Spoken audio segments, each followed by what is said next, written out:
성경 각권 한 번에 읽기가 이제 제목이고요. 그 유도순 목사님의 책 내용을 그대로 그 목사님 책이 좀 그 개역 한글 버전이라 가지고 이제 요거 개역 개정으로 좀 바꾸는 작업이 필요했고 내용은 100% 유도순 목사님의 내용입니다.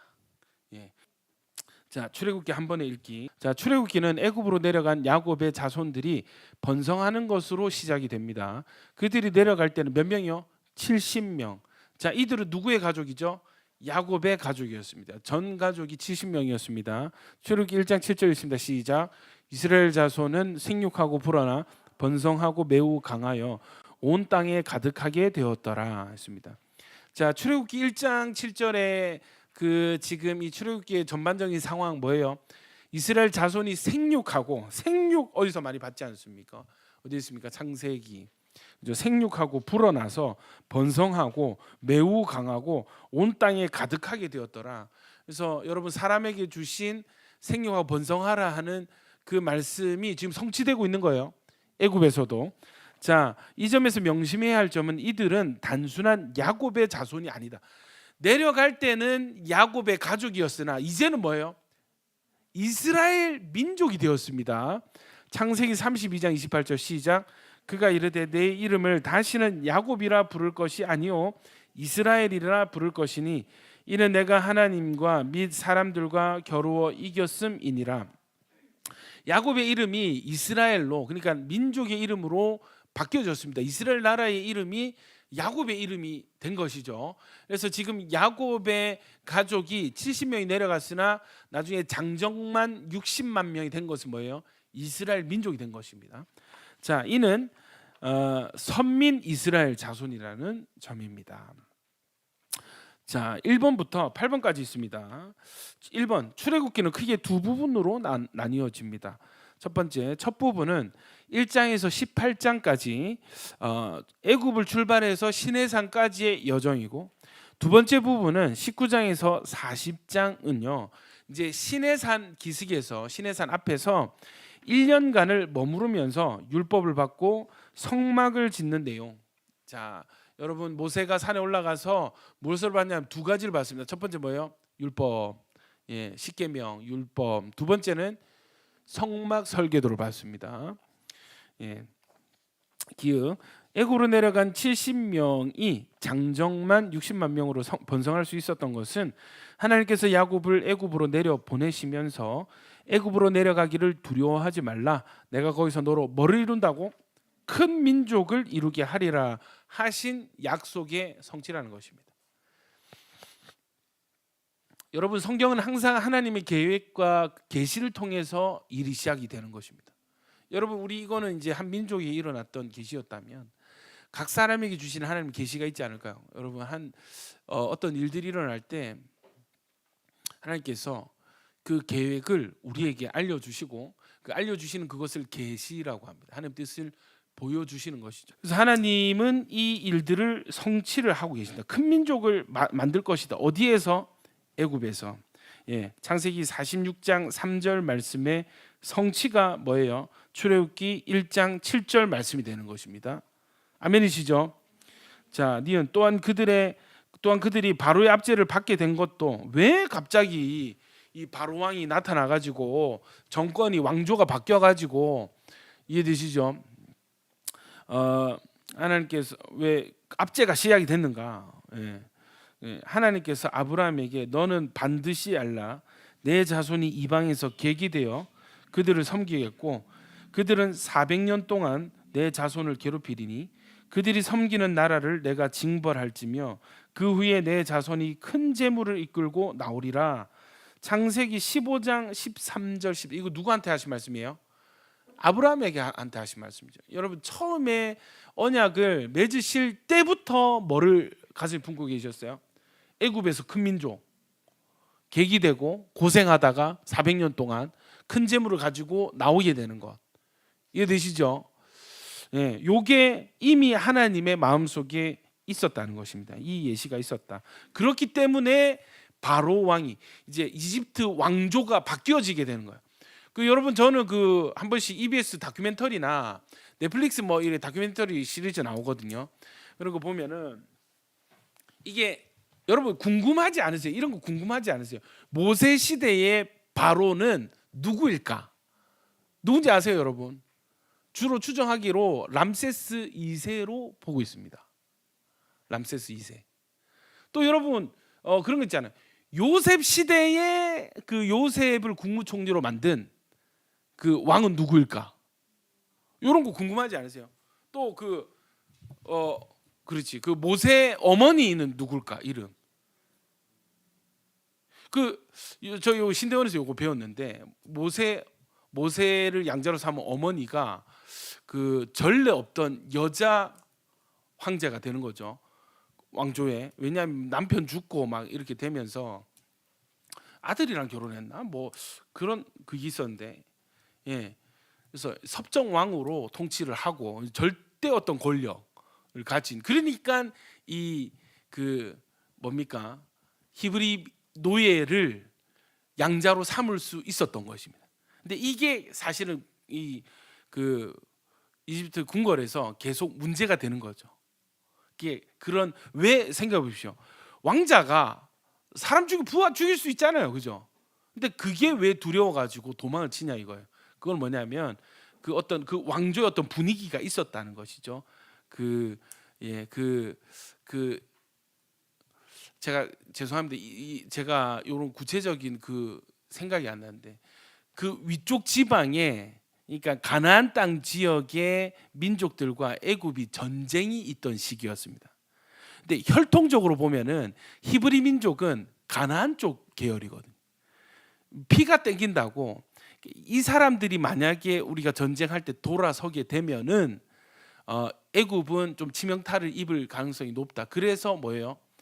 법이 바뀌는 것입니다. 노예로 전락시켜서 통제하러 들어가는 거예요. 이해되시죠? 그러니까 어떤 국제 정세와 관련된 상황들이 있었습니다. 왜 멀쩡하게 잘 지내던 그 이스라엘 민족을 노예로 만드냔 말이에요. 일을 부과시키고, 예. 이것은 그 이웃 나라와의 전쟁 상황을 염두에 둔 정치적인 결정이었습니다.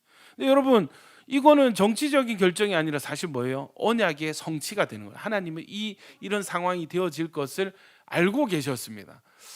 아멘이시죠? 이런 거 재밌는 거 몇 개 있습니다, 여러분. 그래서 모세는 왜 쫓겨났는가? 그 모세와 왕권 다툼을 하는 그쪽 진영의 사람들이 흠을 계속 잡잖아요. 그러니까 이 노예의 편이다. 누구 편이냐? 이런 정체성의 문제.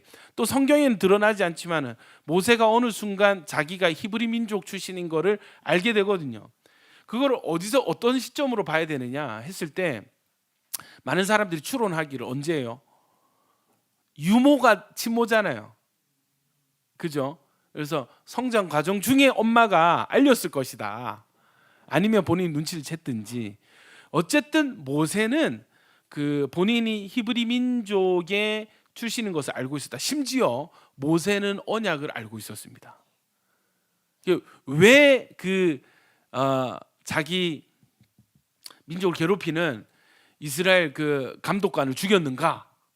예, 이유가 뭔가? 자기 힘으로 있잖아요. 그냥 단순히 욱해가지고 때려가지고 그런 게 아니고 자기 힘으로 히브리 민족을 구원할 그 생각을 가지고 있었던 거예요. 내가 나를 왕자로 만드신 것은 이 민족을 언젠가는 나를 통해서 구원해내실 하는 계획이 있지 않은가라고 스스로 생각했던 거예요. 왜? 자, 당시에 히브리 민족은 성경에 있었어요, 없었어요? 없었지. 뭐가 있어요? 구전입니다. 구전. 아담과 이해되십니까? 아브라함과 그런 이야기들을 아브라함의 하나님, 야곱의 하나님, 이삭의 하나님. 성경은 언제 쓰여져요? 출애굽해서 모세가 쓰잖아요. 그럼 그 전까지는 무슨 정보를 하나님 섬겨요? 구전입니다. 구전. 들려주는 거예요. 우리 조상들의 하나님을 들려주는 거예요. 그 내용 중에 하나님이 아브라함에게 주신 언약을 그들이 몰랐을까? 알았다는 거예요. 모세도 그 이야기를 반드시 들었을 것이란 말이에요. 이해되시죠? 이런 어떤 그 상황적인 그 배경이 있습니다. 재밌죠, 여러분? 그래서 모세는 자기 힘으로 히브리 민족을 구원하려고 했으나 예, 그 목숨을 위협받고 쫓겨나는 도망가는 처지가 되었고 결국 하나님은 그죠 40년간의 그 목동 생활 이후에 다시 불러서 쓰시고 그런 상황이 있었고 그런 사이에 왕조가 바뀌죠. 왕이 바뀌는 겁니다. 넘어가겠습니다. 어쨌든 그들이 왜 고난을 당하는지 보십시오. 여러분 나라도 그렇고 민족도 그렇고 개인도 마찬가지입니다. 저는 하나님의 예정을 믿거든요. 아멘이십니까? 여러분 또 저는 사람에게 맡겨두신 자유의지 영역을 믿습니다. 아멘이십니까? 반드시 일어나야 될 일들은 꼭 일어나더라고요. 또 우리가 뭔가 예방하고 막을 수 있는 영역도 존재합니다. 이해되시죠? 선을 어떻게 끊느냐 그건 저도 잘 모르겠습니다. 근데 성경을 보면 둘 다를 이야기하고 있는데 이스라엘 민족이 400년 동안 고난 받을 것을 하나님 알고 계셨고 큰 재물을 가지고 나올 것도 알고 계셨죠. 그러나 그들에게 계속 명하신 건 우상 숭배에 대해서 계속적인 금지의 말씀, 율법을 계속 주시는 거죠.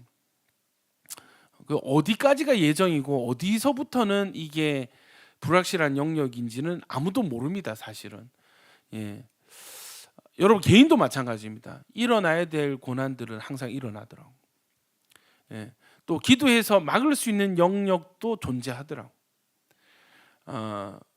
우리는 어떻게 살아야 되는가? 주권을 하나님께 두고 하나님 주권을 인정하고 기도할 부분들은 기도하되 기도해서 되지 않는 영역들은 인정할 수 있는 믿음. 하나님 주권, 하나님의 어떤 결정에 대한 근거 없는 확신, 다 알지 못하지만 하나님에 대한 어떤 신뢰로 넘어가져야 됩니다. 그런데 또 확실한 것은 이것은 저는 확신합니다. 개인적인 신앙으로 여러분 우리의 삶에 일어났던 원인 불명의 그 고난들에 대한 이유는 반드시 하나님께서 깨닫게 하십니다. 아멘입니까? 심지어 언제라도 우리가 천국에 가서라도 하나님 그거는 깨닫게 하십니다. 아멘입니까? 저는 그거 확신합니다. 여러 가지 간증과 또 그런 것들을 종합해 볼 때에 하나님 깨닫게 하시는, 알게 하시는구나. 왜요? 하나님은 원하시는 게 뭐예요? 누가 나의 마음을 알아서. 하나님을 알아가는 것이 우리 신앙생활의 본질이란 말이죠. 아멘이죠. 너무 중요한 정보 아니겠습니까? 넘어가겠습니다. 2번 여러 해 후에 애굽 왕은 죽었고 이스라엘 자손은 고역으로 인하여 탄식하며 부르짖었으니 합니다. 이것이 출애굽기의 문제입니다.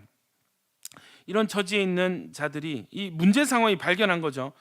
요셉이랑 친했던 왕은 죽었고 이스라엘은 노예가 돼서 고역으로 인해서 탄식하며 부르짖게 되었어요. 이게 여러분 성경에서 출애굽기에서 등장하는 문제고 우리 개인에게도 어떤 문제들이 일어나게 되지 않습니까? 그러면 해답은 어디에 있는가 하는 문제가 되는 것입니다. 자, 어떻게 바로의 속박에서 구출될 수가 있는가? 출애굽기는 이에 대한 해답을 계시해 주고 계십니다.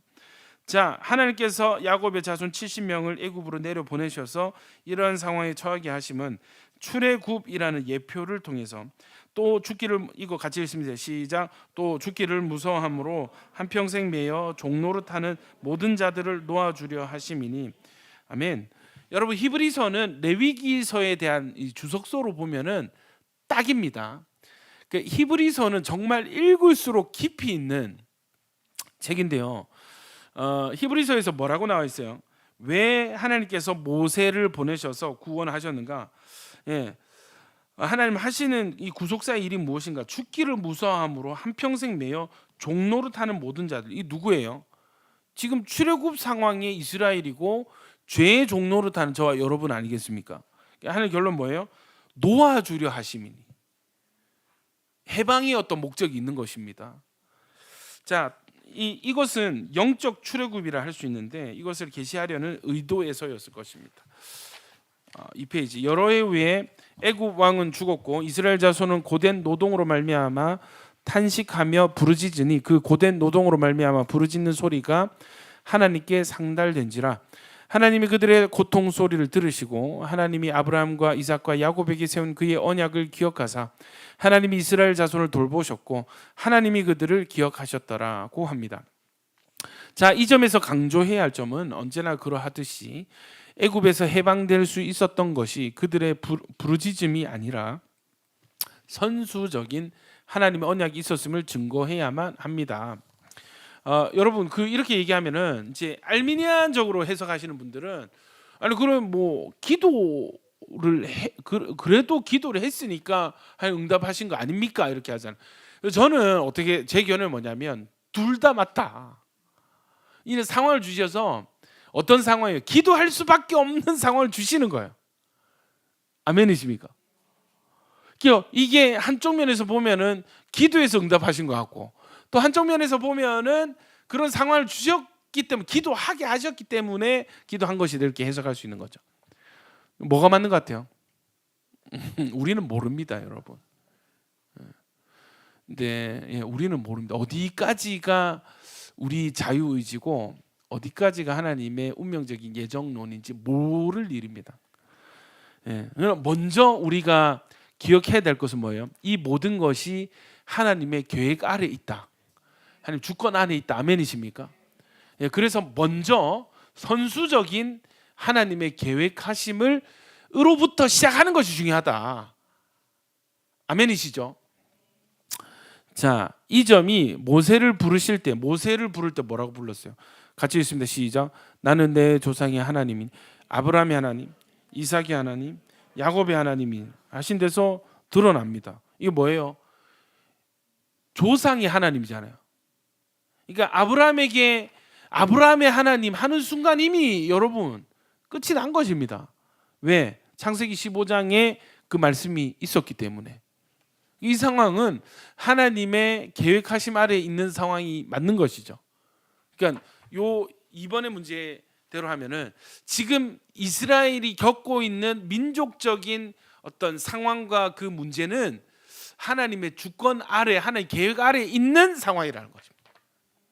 아멘이시죠? 여러분 이게 부당하게 느껴지십니까? 아니죠. 왜요? 하나님 계획 아래에 있기 때문에 해답도 하나님께 있는 것입니다. 이게 중요한 것입니다. 자, 디귿. 그러나 모세가 하나님께 아뢰되 내가 누구이기에 바로에게 가며 이스라엘 자손을 애굽에서 인도하여 내리이까 하고 거절하죠. 이는 모세만 못하는 것이 아니라 사실 누구라도 할 수가 없는 것입니다. 여러분 이거는 사람 죽이고 도망 나와가지고 40년 동안 숨어 지내면서 양을 쳤잖아요. 이해되시죠? 그런 상태에 있는 80세 노인에게 가서 네 지금 미국 대통령한테 가가지고 지금 다 해방해라 너거 법 바꿔라 이러면 들어주겠냔 말이에요. 우리가 생각해도 사실 뭐 우리 중에 누구라도 부산시장이라고 만나겠습니까? 부산시장은 뭐 그죠?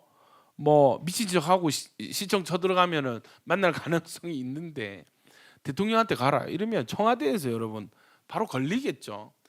그거를 머리로 생각해봐서는 이 엄두를 못 내는 상황인 것이 맞습니다. 자, 이는 모세만 못하는 것이 아니라 누구라도 할 수가 없는 것입니다. 하나님은 같이 있습니다. 시작. 하나님이 이르시되 내가 반드시 너와 함께 있으리라. 내가 그 백성을 애굽에서 인도하여 낸 후에 너희가 이 산에서 하나님을 섬기리니 이것이 내가 너를 보낸 증거니라 하십니다. 아멘이시죠? 아니 뭐라고 하셨어요?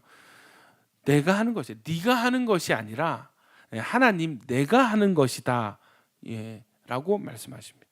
이리하여서 아브라함의 하나님, 이삭의 하나님, 야곱의 하나님은 모세의 하나님이 되어 주시는 것입니다. 아멘이십니까? 3번 그러면 하나님은 저들을 어떻게 구원하여 내셨는가? 하나님의 구원 방법은 무엇인가? 무력인가? 전쟁인가? 무엇인가? 아닙니다. 하나님은 6장 5절부터 8절까지 있습니다. 시작. 이제 애굽 사람이 종으로 삼은 이스라엘 자손의 신음소리를 내가 듣고 나의 언약을 기억하노라. 그러므로 이스라엘 자손에게 말하기를 나는 여호와라. 내가 애굽 사람의 무거운 짐 밑에서 너희를 빼내며 그들의 노역에서 너희를 건지며 편팔과 여러 큰 심판들로서 너희를 속량하여 너희를 내 백성으로 삼고 나는 너희의 하나님이 되리니 나는 애굽 사람의 너희를 빼낸 너희의 하나님 여호와인 줄 너희가 알지라. 내가 이삭과 야곱에게 주기로 맹세한 땅으로 너희를 인도하고 그 땅을 너희에게 주어 기업을 삼게 하리라. 나는 여호와라 하셨다 하라 하셨습니다. 자, 출애굽기의 핵심 주제는 이 부분 중요한데요. 유도순 목사님은 구속이라고 보셨어요. 구속입니다. 그런데 이제 개역 개정이 되면서 뭐로 번역이 됐냐면 속량으로 바뀌었어요. 근데 영어 단어나 원어는 똑같습니다. redeem 이거 뭐냐면 돈을 값을 지불하다라는 뜻입니다. 무슨 값이냐? 누군가의 빚을 대신 변제해주거나 대신 갚아주거나 노예의 몸값을 지불하는 행위를 속량, 이거를 구속, redeem 이렇게 지불하다라는 뜻이 되는 거예요. 그러니까 하나님이 내가 너희를 구해줄게, 내가 너희를 해방시켜줄게. 그 방법이 뭐냐? 전쟁이냐? 아니고 뭐라고요? 구속 혹은 속량이 되는 거예요. 자, 이에 대한 중요한 요점이 6장 5절 8절 읽었습니다. 먼저 저들의 신분을 세 가지로 부르고 있는데 첫 번째는 뭐예요? 이스라엘 자손이라고 6절에 부르죠. 그들은 야곱 곧 이스라엘의 자손입니다. 2번, 그런데 애굽 사람이 종으로 삼은 바로의 노예입니다. 원래 부르신 뭐예요? 이스라엘 자손이고 야곱의 후손인데 지금 어떤 상태가 되었어요? 애굽 사람의 종이 되었습니다. 자, 세 번째, 바로의 종이 된 그들을 하나님께서 뭐로 삼고자 하신다고요? 내 백성으로 삼고자. 자, 이스라엘 자손인데 이스라엘 자손과는 하나님이 언약의 관계가 있고, 근데 지금 상황적으로 뭐예요? 노예가 됐단 말이에요. 종. 애굽 사람 종으로 삼고 바로의 노예가 되었단 말이에요. 이 노예를 하나님께서 자기 백성으로 삼으시는 이 과정. 이것이 구원인데, 자, 그렇다면 바로의 노예가 하나님의 백성이 된다는 것이 어떻게 해서 가능해지는가? 리을 너희를 뭐하여?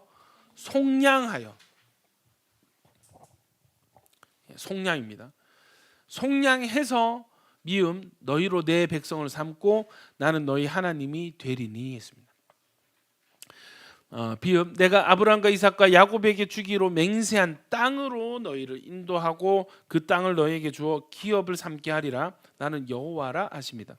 속량이란 종으로 팔린 자를 값을 주고 사서 해방시켜 주는 것을 뜻합니다. 하나님께서 그렇게 해 주시겠다는 것이죠. 속량이 하나님의 방법이다. 구원이 하나님의 방법이다라는 거. 자, 여러분 이게 이해가 되세요? 이거 잘 이해하셔야 됩니다. 잘 보십시오. 요 세 가지 측면이 있는데, 첫 번째는 애굽 사람들에게 종이 된 이스라엘 상황과, 자, 예수님 오실 때 어땠어요? 로마의 속국이 되었던, 로마의 지배를 받던 이스라엘 상황과, 자, 예수님이 다시 오실 때 어떻게 돼요?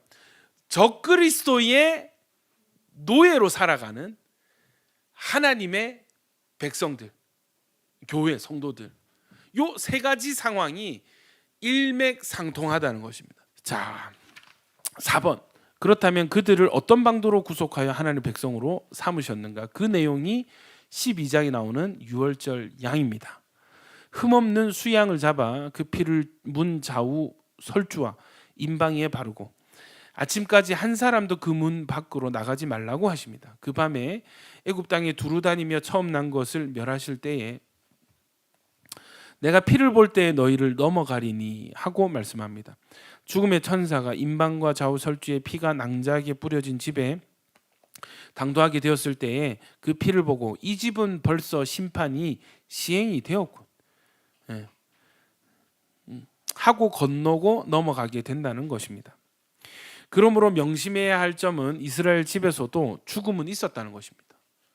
자, 그것을 뿌려진 피가 말해주고 있습니다. 만약 죄가 없는 어린 양이 장자를 대신하여 죽었을, 다만 죄가 없는 어린 양이 장자를 대신하여 죽었을 뿐입니다. 그러면 다른 재앙, 즉 이스라엘 자손들이 있는 그곳 고센 땅에는 우박이 없었더라고 했는데 어찌하여 이스라엘 집에서도 어린 양이 대신 죽어야만 했는가? 자, 보십시오. 여러분, 저를 한번 보시겠습니다. 여러분, 다른 재앙들이 일어날 때 특징이 뭐예요? 고센 땅, 이스라엘 민족이 있는 지역에는 아무런 어떤 피해가 없었다는 거죠. 이 심판 상황에서 이스라엘 제외가 되어 있었습니다. 그러니까 흑암이 덮을 때에도 이스라엘 지역에는 빛이 있었습니다. 이해되시죠? 자, 그런데 이 죽음에 대한 문제는 동일하게 이스라엘에도 적용이 되어지는 거예요. 누가 죽었어요? 어린 양이 죽었습니다. 누굴 대신해서? 장자를 대신해서. 자, 이 점에서 출애굽의 핵심적인 모티프가 속량 혹은 구속이라는 점을 유념해야만 합니다. 다시 말하면 이스라엘 백성들도 하나님 앞에서는 애굽 사람과 다름이 없는 죄인이기 때문입니다. 여기 줄을 치시면 되겠습니다. 여러분이 애굽 사람에게는 언약이 없죠. 이스라엘 백성에 언약이 있죠. 그러니까 재앙이 미치지 않을 수 있었습니다. 그러나 여러분 이 죽음에 대한 문제는 죄로 인한 것이기 때문에 애굽 사람이든 이스라엘 사람이든 동일하게 뭐예요? 죄인이라는 것입니다. 근데 애굽 사람들은 이 복음이 없기 때문에 대신 죽어줄 속량해줄 어린 양이 없기 때문에 그들은 장자가 죽은 반면에 이스라엘은 뭐예요?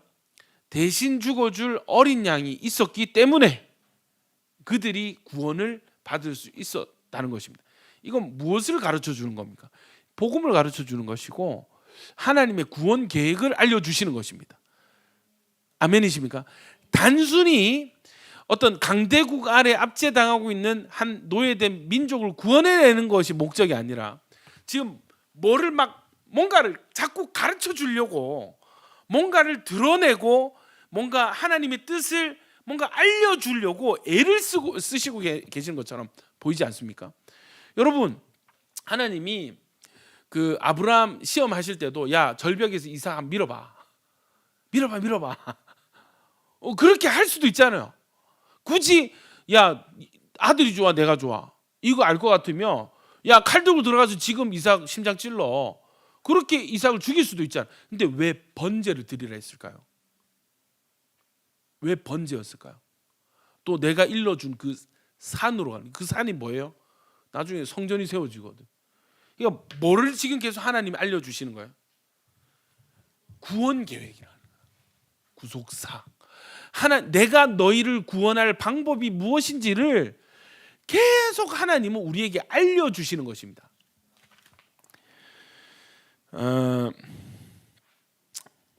이건 다시 말하면 이스라엘 백성들도 하나님 앞에서 애굽 사람과 다름이 없는 죄인이기 때문입니다. 그러므로 피를 보심이 없이 이스라엘 집을 넘어간다면 그것은 하나님의 공의가 용납지 아니했을 것입니다. 다시 상기시킵니다마는 출애굽 사건은 사탄의 노예하에 있는 인류를 구원하시려는 하나님의 구원 계획에 대한 예표요.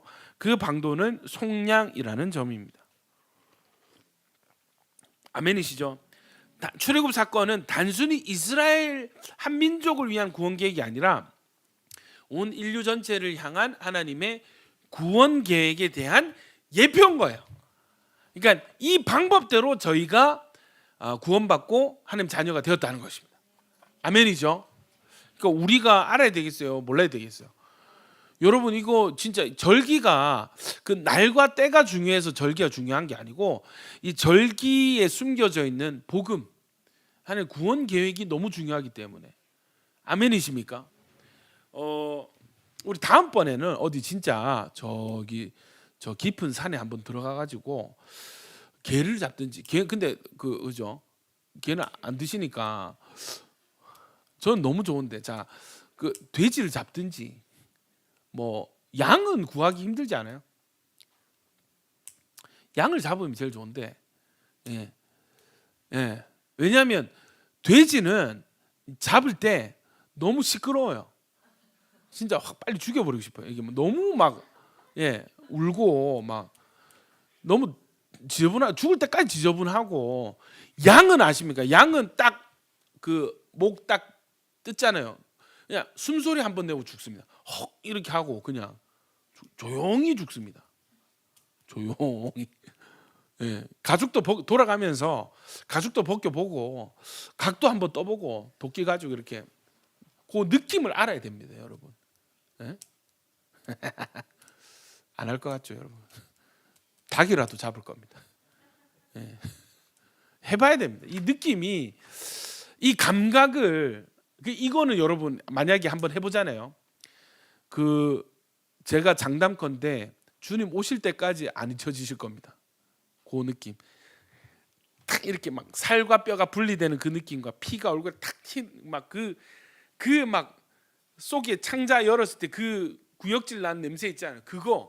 이거 그 감촉, 죽음의 그 감촉과 이게 또 태워지는 그 냄새, 이게 다 번제거든요. 이해되십니까? 예, 저는 이게 6월절 절기에 대한 강조가 필요하다고 생각합니다. 예, 그러니까 유대인 풍습을 따라가는 게 아니고 요 내용은 반드시 우리가 알고 경험해보면 좋다. 어떻게 좀 이렇게 흉내라도 내보면 좋겠다. 예, 우리 애기들한테. 저는 그 애기들 크면은 저기 청중과 충중과 어디에 그게 있습니다. 성막 센터가 있습니다. 성막을 실제 강문호 목사님이 이제 지금 실제 크기의 성막을 그대로 지어놓은 데가 있어요. 한국에. 예, 거기 가면 이제 부분 다 설명해 주시거든요. 이 번제단 무슨 뜻이고 물두멍 무슨 뜻이고 막 그런 거 다 설명해 주시거든요. 옛날에 어떤 그 교회는 실제로 양을 잡았어요. 저희 영상 자료가 있는데 실제로 그 교회에서 전교인 수련회 가가지고 성막 비슷하게 지어놓고 있잖아요.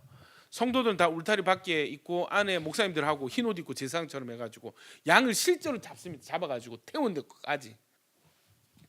근데 그게 진짜 옛날인데 지금 축산법이 바뀌어가지고 그렇게 이제 함부로 못 잡게 됐어요. 그러니까 우리는 깊은 산 속에 들어가가지고 다시 강조할 것은 바로를 굴복시키기 위해서 10가지 재앙이 필요한 것은 아니라는 점입니다. 그 이유가 뭔지 아세요? 힌트가 있습니다. 하나님이 바로의 마음을 강팍하게 했다. 하나님이 이해되죠? 여러분이 상식 있는 왕이면 이거 안 되겠네 하면은 바로 내보내고 치워야 되잖아요. 이상하게 고집을 부리는 거예요. 바로가. 왜 그랬다고? 나는 계속 마음을 강팍하게, 피곤한 인생입니다, 여러분. 바로 인생도. 예. 계속 강하게 해가지고 결국은 장자의 죽음까지 이르는. 근데 왜 그렇게 마음을 강팍하게 하셨습니까? 했을 때 답이 이겁니다. 이거. 이 6월절을 향해서 6월절을 통과해야만 여러분 죄인이 속량을 받는다는 것을 알려주시는 거예요. 여러분 물질적으로 그냥 상황적으로 바로에게서 풀려난다고 한다면 죄가 속량을 받습니까? 여러분 빚을 졌어요. 자, 저를 한번 보십시오. 잘 살다가 갑자기 막 집안이 기울어가지고 빚을 졌어요. 하나님이 왜 이런 기근을 허락하셨을까요? 회개하고 돌아오라는 것입니다. 회개하고 돌아오면은 네 영혼 구원받고 그다음에 네 잃어버린 물질도 채워줄지 안 채워줄지 그건 모를 일이지만 일단 이 어려운 상황을 통해서 네 영혼이 구원받는 것이 중요하다, 이런 의미예요. 그런데 사람들은 뭐를 바라요? 구원은 바라지 않고 물질의 회복을 바라는 거죠. 근데 여러분 그렇게 물질이 회복된다고 한들 그 인생이 곧 죽을 인생이 여러분 어떻게 되겠습니까? 모든 사람에게 언젠가 죽음이 찾아오는데 물질만 회복되어서 죽으면 어떻게 되겠습니까? 지옥에 갈 수밖에 없잖아요. 하나님 진짜 원하시는 건 뭐예요? 속량이거든요. 구원이거든요. 죄 사함을 받는 것이거든요. 여러분 마찬가지입니다. 뭐 난민 어떻게 해가지고 나라 되찾고 대한독립 만세 해가지고 나라 되찾고 그게 뭐가 중요하냔 말이에요. 예? 물론 나라도 중요하죠. 주권도 중요하죠. 근데 여러분 구원받지 못한 주권자가 무슨 소용이 있냔 말이에요. 죽어서 지옥 갈 사람이. 그렇지 않습니까? 오히려 그런 상황을 통해서 우린 연약하구나, 아무것도 할 수 없구나, 하나님께 돌아가야지. 아멘입니까? 그래서 영혼의 구원을 받고 또 하나님 주시면은 나라가 회복되는 것이고 이스라엘은 어떻게 됐어요? 이스라엘 어떻게 됐습니까? 주후 70년대 티투스 황제한테 완전히 나라가 망해버리잖아요. 여러분, 나라가 재건이 안 된다니까. 이해되십니까? 완전히 망해요. 예루살렘 완전히 회파되고 흙 속에 묻혀버리거든요. 근데 어떻게 됩니까? 1948년 유엔 결의에 의해서 2000년 만에 나라가 다시 세워지는 것입니다. 여러분, 하나님 일하시면 그런 거거든요. 중요한 것은 무엇입니까? 죄사함입니다. 영혼이 구원을 받는 것입니다. 아멘이시죠? 근데 여러분, 유월절 없이 그냥 뭐 이웃 나라 쳐들어와 가지고 우리 압제하던 바로왕 죽이고 그럼 뭐가 됩니까? 그냥 그렇게 좀 자유롭게 살다가 죽어서 지옥 가는 인생입니다. 별반 다를 게 없는 것입니다. 무엇이 일어나야 돼요? 유월절 속량이 일어나야 되는 것입니다. 진짜 중요한 것은 노예 해방이 아니라 죄로부터의 자유, 죄사함이 더 중요한 문제가 되어진다는 것이죠. 자, 하나님은 내가 이제 한 가지 재앙을 바로와 애굽에 내린 후에야 그가 너희를 여기에서 내보내리라. 그러니까 하나님은 아예 알고 계셨던 거예요. 뭐예요? 6월절까지 가야 너희가 나갈 수 있다. 이것을 아셨습니다. 초점이 6월절 양의 피로 모아지고 있습니다. 출애굽의 근거가 첫 번째부터 9가지 재앙이 있는 것이 아니라 오직 6월절 어린 양의 피로 말미암아 가능하여졌다는 점을 드러내기 위해서 10가지 재앙은 등장하였던 것입니다. 이해가 되시죠? 또 여러분, 10가지 재앙 뭐예요? 다 애굽 사람 섬기는 신들이었습니다. 예, 우상 숭배에 대한 심판이기도 했죠. 자, 기억. 이 점이 내가 그의 마음과 그의 신하들의 마음을 완강하게 함은 나의 표징을 그들 중에 보이기 위함이며 하신 말씀이 나타납니다. 그 표징이 뭐라고요? 유월절 양의 피였습니다. 이를 드러내고 부각시켜서 출애굽기 10장 2절 같이 읽습니다. 시작. 내가 내게 애굽에서 행한 일들 곧 내가 그들 가운데서 행한 표징을 내 아들과 내 자손의 귀에 전하기 위함이라. 너희는 내가 여호와인 줄을 알리라 하십니다. 내가 그들 가운데서 행한 뭐라고요? 표징을 어떻게 하라고? 아들과 자손의 귀에 전하기 위함이다. 그래야만 그들이 너희가 내가 여호와인 줄, 하나님이 여호와인 줄을 알게 될 것이다. 아멘이시죠?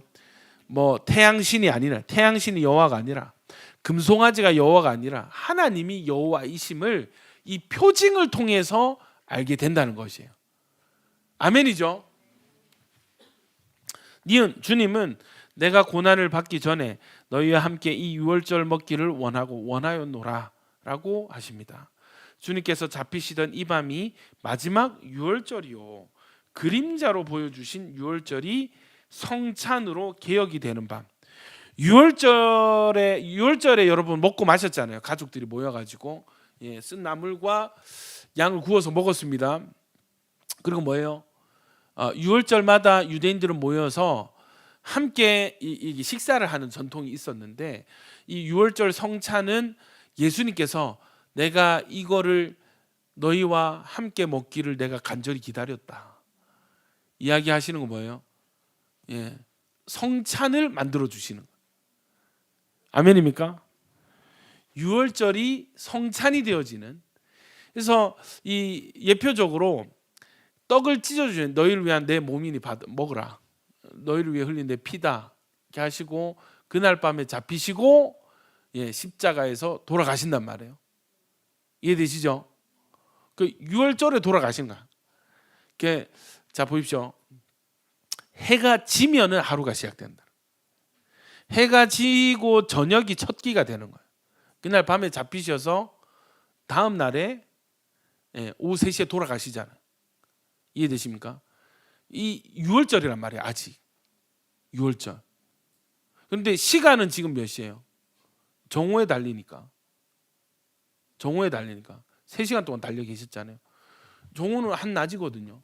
근데 유월절 성찬은 언제 해야 돼요? 밤에 해야 되거든. 그러니까 여러분 이 예표적으로 태양이 가려져서 유월절 어린 양으로 죽으시는 출애굽의 유월절 장면을 다시 한번 재현을 하시는 것입니다. 왜 해가 가려졌는지 이해가 되시죠? 예. 주님이 내가 이 유월절 성찬을 하기를 원했다 하는 것은 그 다른 맥락에 보면 내가 이 일을 위하여 왔노라 하시는 예수님 말씀과 동일한 것입니다. 유월절 성찬을 위해서 어린 양의 살과 피가 필요하듯이 내가 이걸 원했다는 것은 뭐예요? 내가 너희 죄를 꼭 사해주고 싶어서 이 날을 기다려 왔노라 하시는 구원을 향한 하나님의 의지가 되어지는 것입니다. 이해가 되어지시죠?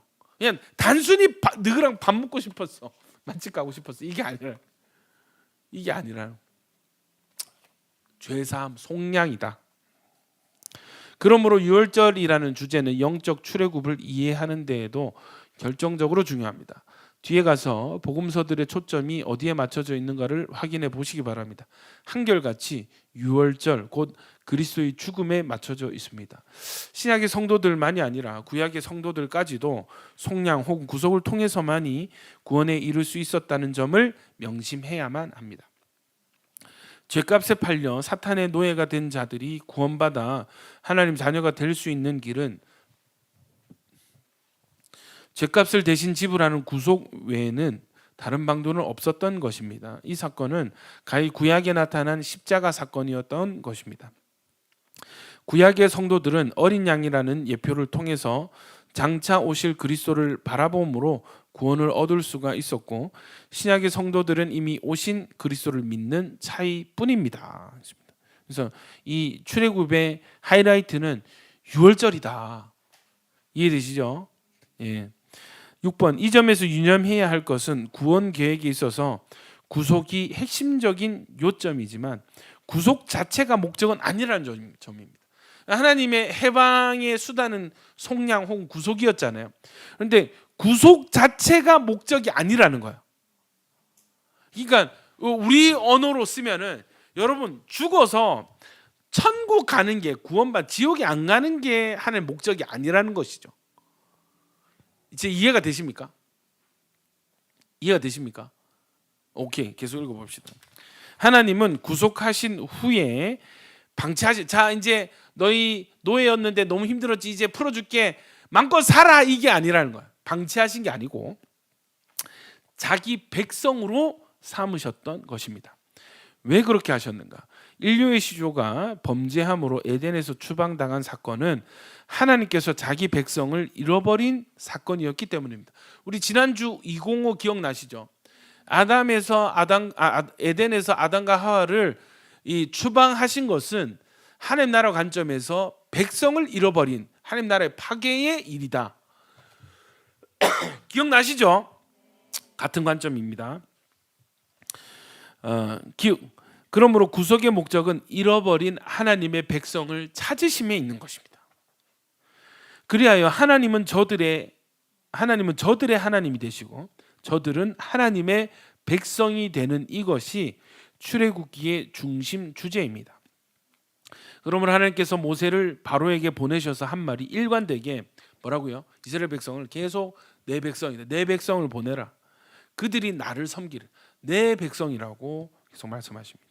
이것을 위해서 40년 동안 매일같이 만나를 내려주시고 생수를 마시게 하심도 그들이 하나님의 백성들이었기 때문입니다. 또한 율법을 주심도 하나님의 백성답게 살아가게 하기 위해서였습니다. 그러니까 하나님 나라인 거예요.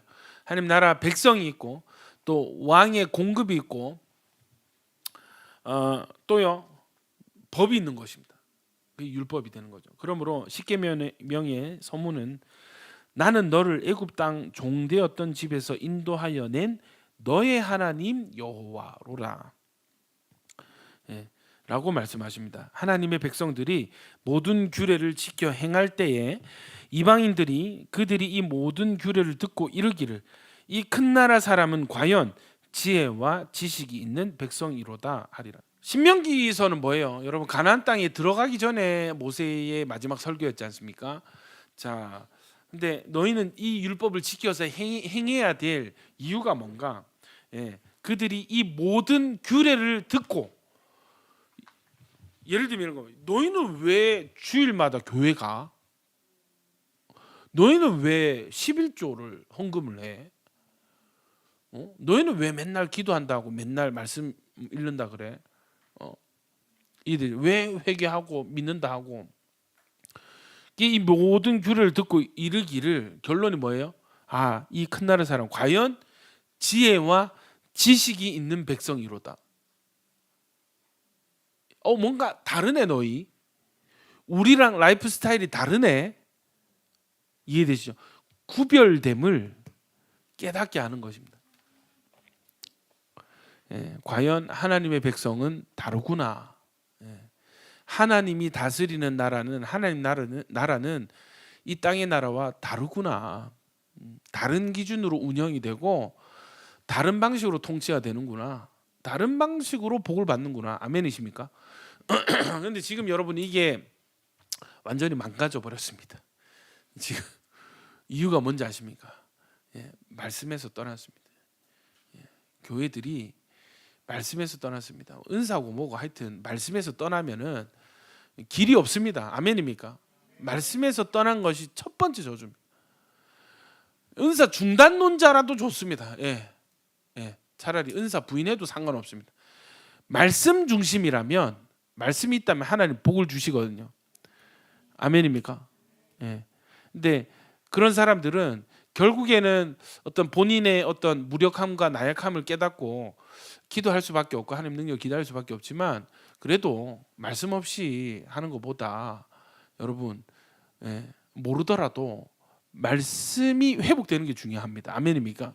미음입니다. 여호와니시 곧 대적을 물리쳐 주심도 그들이 하나님의 백성들이었기에 보호하여 주신 것입니다. 비음 가나안을 향하여 구름 기둥 불 기둥으로 앞에서 인도하여 주심도 그들이 하나님의 백성들이었기 때문입니다. 아멘이시죠? 왜 복을 주시는가? 왜 인도하시는가? 왜 나에게 이런 시련을 주시고, 왜 나에게 이런 복을 주시고, 왜 이렇게 나에게 만나를 먹이시고 생수를 먹이시고 불은 기둥 불기둥을 인도하여 주시는가? 우리가 하나님 나라 백성이기 때문입니다. 아멘이십니까? 결국 신명기서의 모세의 권면이 뭐예요? 한마디로 요약하면은 너희 그 땅에 들어가서 섞이지 말고 하나님 나라 백성으로 구별되게 살아라. 하나님 나라 백성의, 하나님 나라의 법과 기준을 가지고 하나님 나라 백성답게 살아라. 그러면 하나님이 책임지시고 보살피신다. 아멘입니까? 이런 기준들이 무너지기 시작하면은 이게 이제 여러분 그 왕을 세워 주세요. 이게 나오는 것입니다. 우리도 다른 나라들처럼 왕을 세워 주세요. 이게 그냥 나온 게 아니고 인풋이 있단 말이야. 이해되세요? 놓친 게 있고 들어온 게 있어. 똑같아. 성도들도 저를 보십시오. 말씀 놓치고 하나님 놓치고 자꾸 엉뚱한 거 보고 세상 사람들 잘 나가는 거 그런 거 보고 하나님이 그 사람들은 방치하시고 내버려 두시고 언약도 없고 지금 잠시 잘 나가고 잘 살 뿐이지 행복하지 않고 결국 죽어서 지옥 갈 그 영혼들을 하나님 나라 백성들이 부러워하는 이 사실은 여러분 말씀 없다는 것입니다. 기준이 형편없다는 것입니다. 이해되십니까? 이 비참한 상태가 돼가지고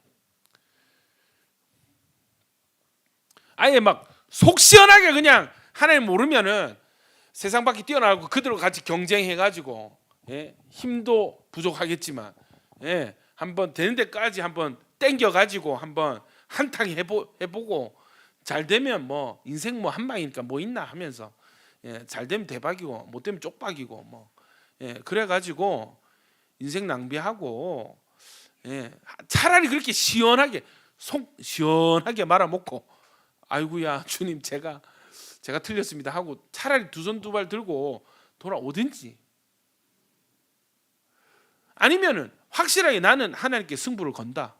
나는 한번 망해도 나는 하나님 믿다가 하나님 기준대로 하다가 망해보겠다 해가지고 아예 신앙에 하나님께 올인을 하든지 이 땅에서 망하더라도 천국의 소망을 가지든지 둘 중에 하나 돼야 되는데 이게 어중간하게 돼가지고 있잖아. 교회 몸은 교회 안에 있는데 마음은 밖에 있고, 예. 자리는 교회 안에 앉았는데 시선은 밖을 이렇게 보고 있는. 잘 나가는 친구 누구는 어딜 갔네, 어딜 여행을 갔네, 아이고 누구는 주식이 또 이렇게 대박이 났네, 뭐 누구는 사업이 이렇게 잘 됐네. 다 눈은 밖에 있어가지고 그렇게 되고 싶은데, 그러니까 뭐예요? 교회가 족쇄처럼 느껴지고 하나님이 내 성공 가로막는 무슨 수갑처럼 느껴지고 교회 안에서 답답하다 하고 교회 안에서 한숨 쉬는 그런 성도들이 되어버린 것입니다. 여러분, 이거는 회개하셔야 됩니다. 이거는 진짜 잘못된 것입니다. 아멘입니까? 진짜 죽이 되든지 밥이 되든지 물이 되든지 술이 되든지 해야 되는데, 이건 뭐 기준도 없고, 뭐 구별된 것도 없고, 이해되십니까? 마음은 저 밖에 나가 있고 바벨론에 가 있고, 여러분, 딱 이제 지옥 가기 좋은 상태인, 아슬아슬한. 지금 현대 성도들의 구원 상황은 아슬아슬합니다. 아슬아슬해요. 이게 천국에 갈 사람인지 상급이 있는 사람인지 잘 모르겠어. 목사가 봐도 잘 모르겠어. 우리 성도들은 그렇게 되지 마십시다. 우리는 확실하게 하십시다. 아멘이십니까? 그래서 교회 성장은 참 중요한 문제지만 너무 빠른 성장과 지나친 대형화는 저는 모르겠습니다. 다른 훌륭한 목사님들은 잘 하시던데 저는 그런 능력이 없는 것 같아요. 그렇게 그릇도 크지 않은 것 같고, 그냥 저는 50명이 있든 100명이 있든 이 사람들만이라도 좀 구원이 확실했으면 좋겠습니다. 아멘입니까? 여러분 상급이, 여러분 구원이 확실했으면 좋겠어요. 그러려면 어디로 돌아가야 된다? 말씀으로 돌아가야 된다. 말씀을 여러분 읽고 공부하고 깨닫는 목적은 구별되기 위해서입니다. 아멘입니까? 다른 기준을 갖기 위해서입니다. 다른 선택을 하는 사람이 다른 기준을 가진 것입니다. 그래서 신앙 때문에 여러분 자꾸 그런 가르침 계속 많이 받았잖아요. 우리가 신앙 때문에 복을 받고 기도해서 복을 받고, 아니요 여러분, 기도해서 손해 보는 길을 연습하셔야 돼요. 이제는 신앙 때문에 망하고 손해 보는 게 연습이 되어져야 됩니다. 아멘입니까? 여러분, 신앙 때문에 손해 보는 일들이 있어야 되거든요.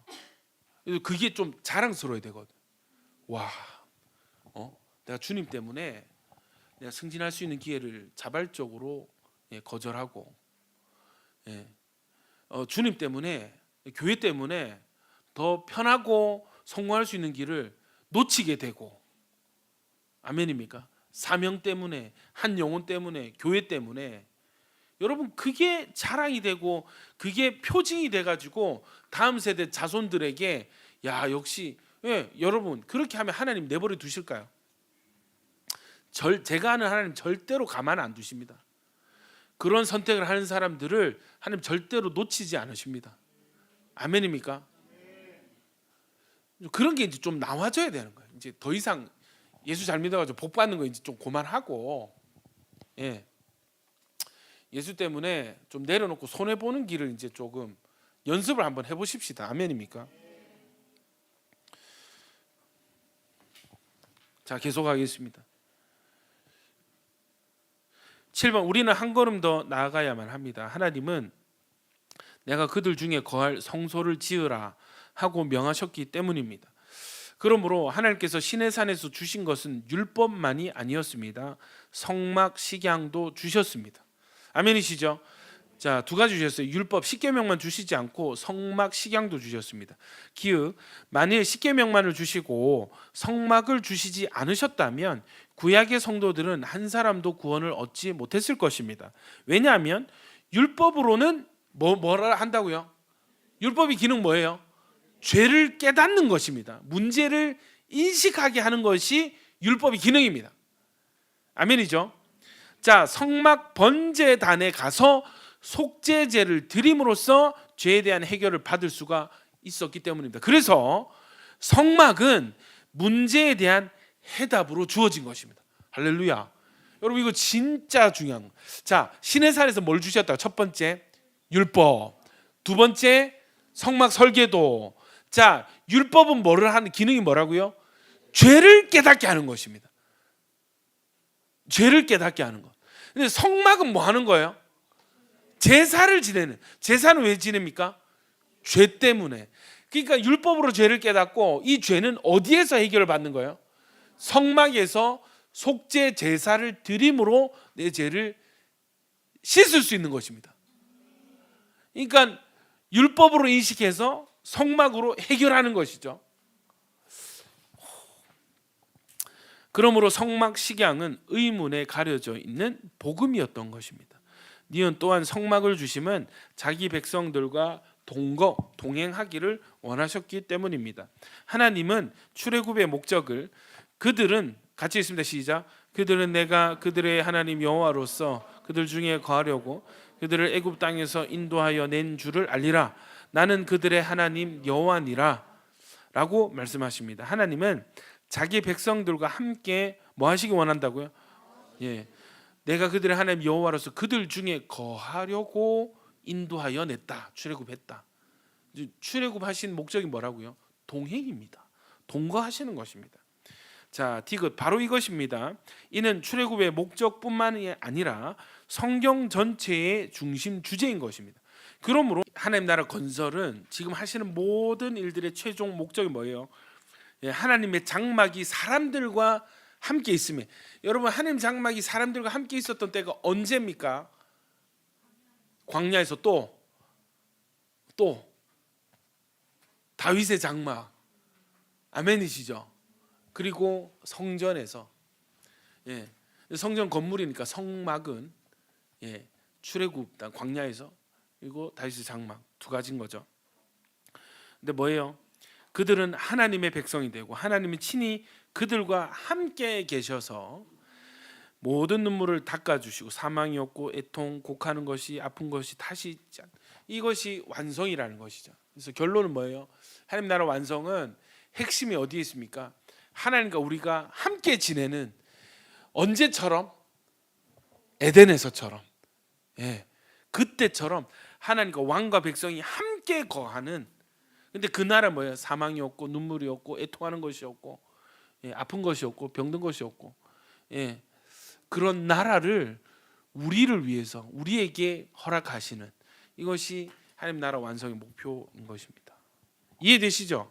그래서 여러분 구원까지가 목표가 아니라 동행이 우리 신앙의 최종 목표인 것입니다.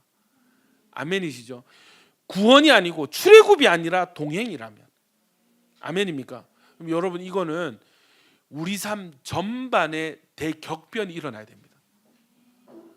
여러분 이게 여러분 하나님 없어도 밤에 몰래 도망치면은, 모세처럼 도망치면은 자유는 얻을 수 있거든요. 근데 하나님 백성은 못 되는 거예요.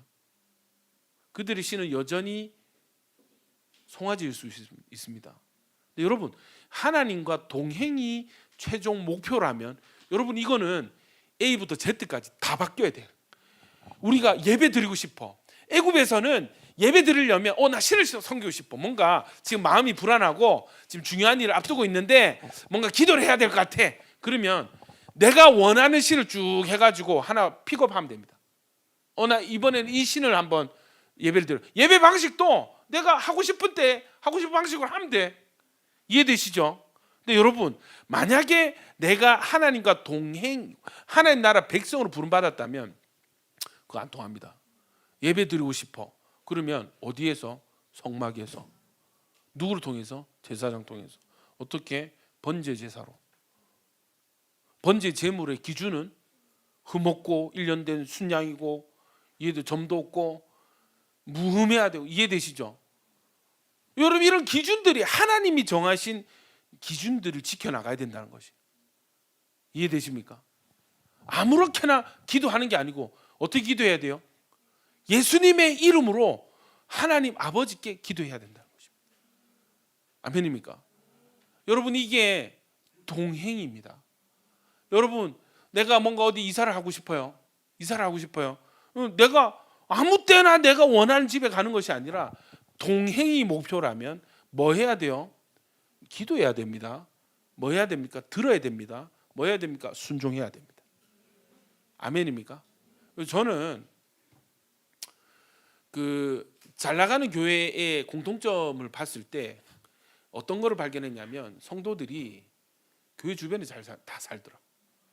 교회 주변으로 다 이사를 오더라고. 함께하는 교회도 그렇고, 예. 여러분 온천교회도 사람들이 다 교회 주변으로 이사를. 청년들도 보면은 빌라를 얻어도 교회 주변 빌라로. 거기가 세가 10만 원 더 비싸도 그쪽으로 오는 이유가 있는. 왜? 새벽기도 가려고, 수요예배, 금요예배 올려고, 직장 마치고 교회에서 1시간 기도하고 가려고. 여러분 이게 동행인 것입니다. 아멘이십니까 여러분? 동행이라니까요. 아무나 내가 원하는 여자 만나가지고 결혼하는 게 아니고 뭐예요? 기도하고 하나님 인도하심 따라 만나서 순종으로 분별해서, 아멘입니까? 그렇게 결혼도 하는 거예요. 그러니까 A부터 Z까지 동행은요 다 기준이 하나님과 함께 정해 나가야 된다는 거예요. 이해되시죠? 이 부분에서 우리의 하나님 나라의 목적은 구원이 아니라 동행입니다. 아멘입니까? 하나님 나라의 목적은, 하나님 나라 완성은 구원이 아니라 동행입니다.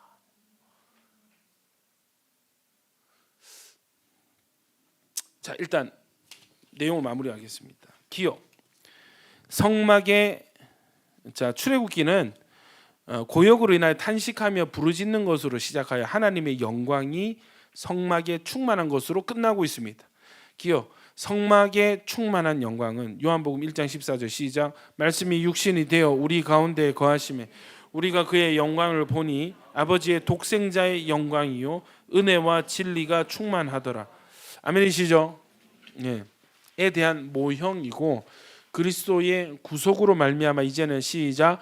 너희는 너희가 하나님의 성전인 것과 하나님의 성령이 너희 안에 계시는 것을 알지 못한 한 교회로 성취가 되었다가 계시록 3절 6절 7절 시작. 내가 들으니 보좌에서 큰 음성이 나서 이르되 보라 하나님의 장막이 사람들과 함께 있음에 하나님이 그들과 함께 계시리니 그들은 하나님의 백성이 되고 하나님은 친히 그들과 함께 계셔서 또 내게 말씀하시되 이루었도다. 나는 알파와 오메가요 처음과 마지막이라. 내가 생명수 샘물을 목마른 자에게 값없이 주리니 이기는 자는 이것들을 상속으로 받으리라.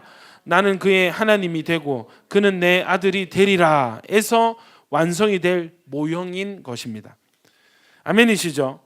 자, 이 성막에 충만한 영광이 요한복음 1장에 말씀이 육신이 되어 우리 가운데 거하심에 우리가 그의 영광을 보니 아버지의 독생자의 영광이요 은혜와 진리가 충만하더라. 이 성막은 오신 예수님, 오신 하나님, 육신으로 오시는 하나님 예수 그리스도로 성취가 되어가지고 예수님이 십자가 지고 올라가시면서 성령 보내주셔서 우리가 성전이 되고, 아멘이십니까?